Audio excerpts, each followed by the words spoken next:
First question is about what are the most important aspects of PBSD method?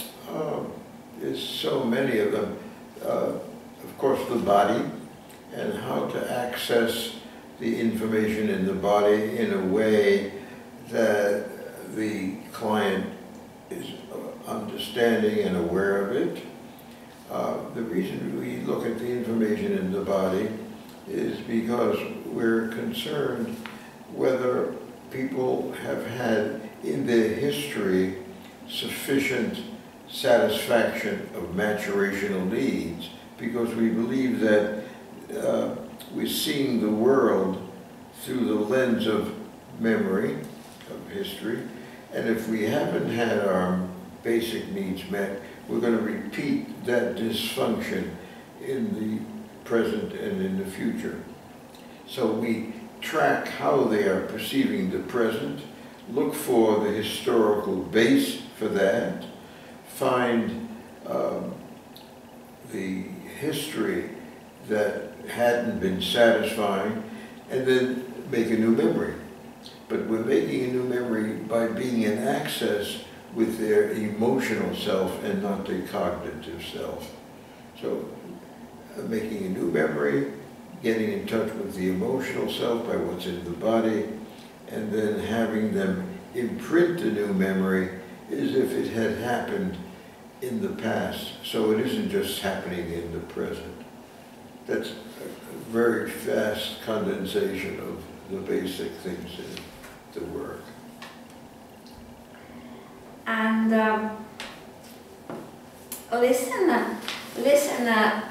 is it possible in a few words to say what a structure is? What a structure is? In a few words, is it possible? Okay. What we call a structure is the time period when we do the therapeutic work. So we start with the notion that they're going to be doing some reconstruction of history. Okay? So we start with micro-tracking. Okay? We want to see how they feel in the present, how they think in the present, and we're going to give them that information to their prefrontal lobes, to their pilot, so that they can have awareness of their state. And when we track how they're feeling at the moment, what they're thinking about, which is always based in history. So then we start putting the historical events in the foreground in their mind, okay? And then when we hear the historical events that were a negation of basic needs, we then make a reversal. And we put the person in something that we call a possibility sphere. So we put into that space, which is around the client, this ideal figures who would be like parents who, had they been back in history, would have satisfied place, nurture, support, protection, limits, all the things that are coming from our genes. And then they're going to experience feeling their childhood needs while they're still an adult looking at it. So they're in a different state. They're not a hypnotic state. We call it a structure level state, where they're seeing their childhood needs and then getting the childhood needs met, not in the reality time with the therapist in a relationship, but we put role players in who give them the sensory and verbal experience of what had been missing in childhood. And then their bodies shift, their expectations and their vision shifts. And we ask them to place this shifted feeling in their state in their brain as if it had happened in long-term memory. That's what we call a structure, the whole setting of what we do with the client. The term new memories seems like a paradox. At the time, machine doesn't exist, and we can't change the past. No, there's no intention to change the past. So how do you explain this so complex concept to the client? To the people, we're going to give you a new memory, not to erase the old memory, but as a supplement to what the genes in the person has anticipated. So we don't say the old memory doesn't exist, but we give them an experience in the present, and we help them to put that experience in their mind's body as if it had happened in the past. Mm-hmm. That's what I'm calling a new memory. Yes. Would you like to explain a little bit further what do you mean when you say gene expectations? Well, I'm making an assumption about attachment theory and going beyond it, because we know in attachment theory the things that happen between the mother and the child will have fact. It's funny to talk to the camera when it's you know. That would be rather odd. So let them see me a little bit from the side, because it would be strange. I'm talking to you and suddenly I'm not. So we're doing an expansion of what attachment theory has assumed, that there has to be a certain kind of connection, and it's well known if that attachment isn't there, it'll influence all the rest of their life in a negative fashion. If they have good foundation, then there's a good prediction that they're going to have a relatively good life.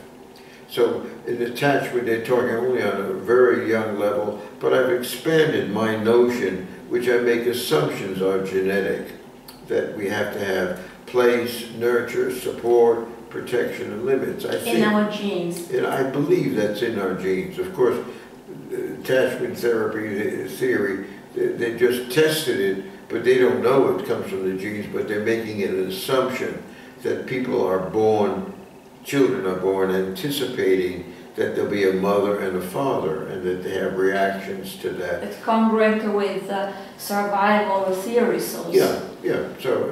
So I think I've elaborated a little bit of that. That's in when I speak about maturational needs, and I'm talking about place, nurture, support, protection, limits. It's clear. But then I go a little further, and I say, and this is my assumption because it seemed to be universal. And if something is universal, I assume it's genetic then. And something universal means try to be a whole person. I think that's in most philosophies. And then to develop a sense of meaning and language. I think that's genetic. Children are born pushing to learn, so that's consciousness and language. And I think there's a push to what I call the pilot, because the pilot is just another name for the prefrontal cortex, the evolution of that part of the brain that oversees the rest of the personality and modulates it.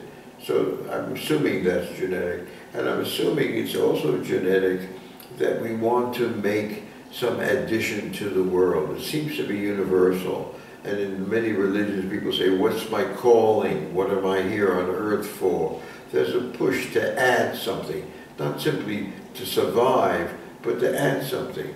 Mm-hmm. And so I'm calling, the evolutionary concept. I believe that it's in our genes. But then I go a little bit further, and I say that beyond those things, there's a push for making things whole. I think that's genetic. I think when people see things incomplete, they immediately want to help. And if that has something to do with our mirror neurons. We see, we feel what the other person is feeling, and if they're not feeling good, we want to take care of them. We want to feel it. I think empathy and compassion come from the mirror neurons. Maybe, yes. Yeah, there's speculation about that, and I've been reading. I try to be as scientific as possible, so I'm not just simply inventing a kind of a fantasy world. But I believe that there's some universal principles, and I do this in so many countries, and it seems to be fairly universal. And then there's this push for justice, which I think is universal, and we're seeing it now in the world. But that brings me to the whole topic of which kind of justice, which is exclusive justice, me and my kind, or inclusive justice, which is diversity. And that's, I think, that's a whole other thing about, the reason I talk about justice is that when people are resistant to taking in a new memory, it isn't because of a cognitive thing, it's because they have somewhere in their brain made some unconscious movie. They don't do it, but the brain does, where they're the healer of injustice. And then if they hear that too early, well before the prefrontal lobes, which can modulate, the prefrontal lobes are where we internalize the image of ourself and the image of the other.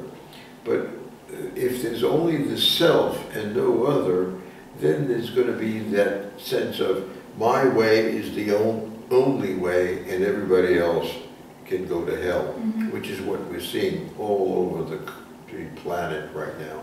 And that comes from cultures which teach the children too early about injustice, well before they've had the modulating effect of the maturation of the prefrontal lobes, which doesn't get fully matured until 20s. Yeah, but they know that the mirror, that even when monkeys are seeing somebody do a movement, yes, that they see that it lights up the same part of the monkey's brain, so that they're feeling what the other person feels. Yeah, and their brain is already identifying with the other person in some way. Yep. I would like to change slightly the topic. During the structure, you introduce an ideal father and an ideal mother. And a logical consequence of this move should be to undervalue the real mother and real father of the client. But to undervalue? Undervalue. No, I don't see that. In my experience, when I restart, it doesn't happen. People after a structure are even more in better relationship with their mother and father. Exactly. Why? Why this? Because they no longer are so angry at them for what they didn't get, because now they're getting it, and then they can have more compassion, knowing the way their mother and father was because of their history. So they are seeing them from a broader perspective and not from a sense of frustration. Because it regularly happens over and over and over again that after the people do get their new memory from ideal figures, they then are much more compassionate and can accept the frustrations of history and the imperfections of their parents, and don't expect them to be so good, and they don't carry the resentment. So that's without saying, now let's go and have you forgive your mother. We don't do anything like that, but regularly people say, I just see my mother as a human being and I feel so caring for what she did give me, and I can understand what she didn't give because of her history. That's what seems to happen. Listen, we know that structure can be done individually or inside a group. Yes. Which are the advantages and disadvantages of the two settings? That's a very interesting question. It depends on the individual. Some individuals are so anxious in a group that they just don't feel safe because of their history. So there has to be some way of doing this one-to-one. But when you do it one-to-one, there's no other figure but the therapist.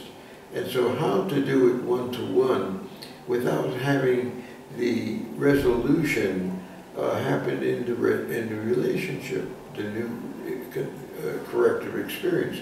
So then the therapist and the client have got to be able to invent, believably enough, these ideal figures when there's nobody in the room.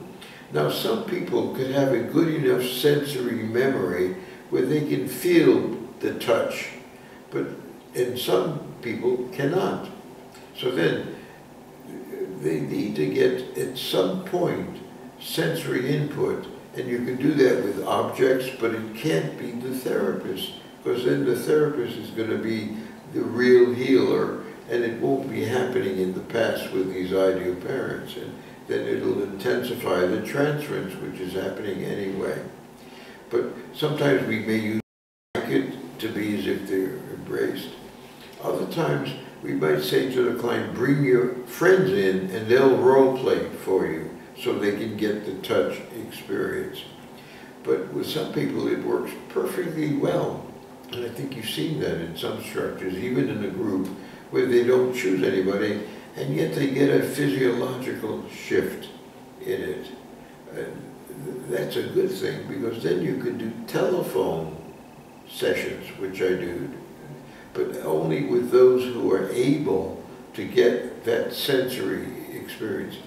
The people who have not, they've got to, some people have never had a history of really being affectionately touched, so they may need a group, and then it's necessary to be in a group for that. Listen, in your experience, what can make a client afraid of a group, of working in a group? I don't know, that would be varied, but I know that it exists, and some people have had such bad experiences, or they're so shy, or they're so sensitive, that every moment of reality is uncomfortable, and they don't feel safe enough to expose all those sensitive, vulnerable parts of themselves. So they haven't had a history of safety and trust. And for those people, you have to, I thought somebody's coming to the door, but no. For those people, you have to give them that opportunity to have that safety. Yeah. Mm-hmm. From which case, from which experience in your leading structures you learned more? Say that again? From which case? What? Did you learn the most? From which clients? Yes, from which cases, from which clients? Oh my gosh, I never put that category in my brain. I think I'm learning all the time. I think the real education about humanity I've learned by leading structures and following what's in the body. So I don't have in my mind, oh, I learned so much from this one. Oh, I think it's just like an endless learning. But I have no picture in my mind of a particular event where I said, aha, now I just learned something. I think I'm learning from each person each time, I think. But what do you have in mind when you say that? I'm just wondering. Well, in my experience as a psychotherapist, there are some sessions, yeah. some difficult case that I could manage, and while I managed, yeah. I had, which pushed me to invent and to understand more. I'm sure there have been events like that, but they haven't registered in my mind that I say that was that one, that was, I feel like I'm endlessly learning, because I come each time being open to see what is real, and that helps me see the incredible diversity in human beings, as well as universal elements, that every person is so unique that, yes, I'm learning all the time, I think. Yeah. Is it correct to say that PBSP developed in somehow in opposition in relation to other psychotherapists, psychotherapy, to give something different to the client? At that time, in the 60s, there was psychoanalysis as I didn't ever feel that I had to do something different. I was doing what I felt was needed. I didn't think of it as being something different because I wasn't trained in an academic way and saw all the other techniques. We just invented it in isolation and tried to see what people really wanted. So I didn't say, oh, that's the way it is, we'll do it different. I didn't see it the way it was. Oh, wait, well, that's not true. That's not true. I just remembered something. And yeah, that's interesting. It just came up. It's a reality in the past. When I faced the shock of having to leave New York and my dream of becoming a well-recognized dancer, and then leaving it and then going away from New York, I suffered anxiety attacks and panic attacks at that time. And then I went to get therapy at a center. Yep. And they were using some techniques. I think they were exploring it. And I saw what was happening to me there, and I think I felt that was so unfair that I was never going to do something like that. But I didn't say, I'm going to invent a new therapy. At that time, I had no idea we were going to invent a new therapy. But I felt there was an inhumanity where there was no direct relationship. They were using me as a training because there was a whole mirror there, and we'd walk through a room and maybe about 10